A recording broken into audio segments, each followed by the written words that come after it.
caruurtii way dhinteen waxay u dhaceen nin waalan baa horta caruurta laayada adeerkooda aabihii waa walaalo caruurta aabaheed waa walaalo aabahood waa walaalo aabahood ula dhashay ninkaasi waa nin waalan gabadhiisii hore oo gabadhiisiina wuu dilay imankana midda buu guursaday haddii ilaa kuranya cadha kaga kacdo oo dhawaan laysyaro qabtay maalmahaaba sidii wax iska waalan unbuu ahaado haddii ilaa kuranya dee waana nin aan maryaa tuuraynin oo garnaqsanayo hadlayo oo haddana meel laga haystaa shalayta waxay qabteen gabadhii cusbayda dambe iyo walaaladeeda oo gabadhu way uurbeerada way yaro dhiig darayso waxay yidhahdeen waa kuu soo daweynaynaa oo saakaa gaari burca loo saara dabeedna halkaas unbaa malaaqolada saacada kaga dhacdo ninkaas saakuu reerkii caruurta ka laayay dhaankiisi gurigiisa muu aragay dhaankoodii bakad ka dhaansanaya ay leeyihiin arko waxaa la yidhi caruurtii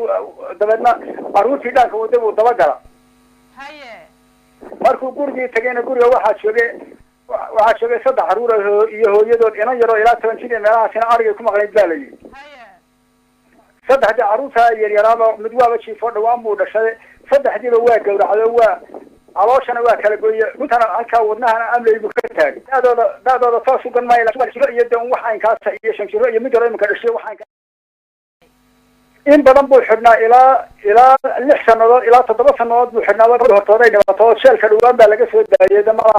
reerkii ka dhashay inuu ladayun bay moodayeen oo sheelka waa laga soo daayay arigu intii toddobaadkan qoonsimaad badan buu lahaado dee kolley halkaa dee dayac iyo xerib darana waa ka jirtaa asbaabtana waa ka soconaysay caruurtii siday ku dhimatay waa sidaa ninkaasaa dilay dee meel kale loo dooni maayo waana adeerkood weeye aabihii la dhashay caruurtiina imanka xabaaliina waa la qodaya maydkiina xabaashu dil yaallaa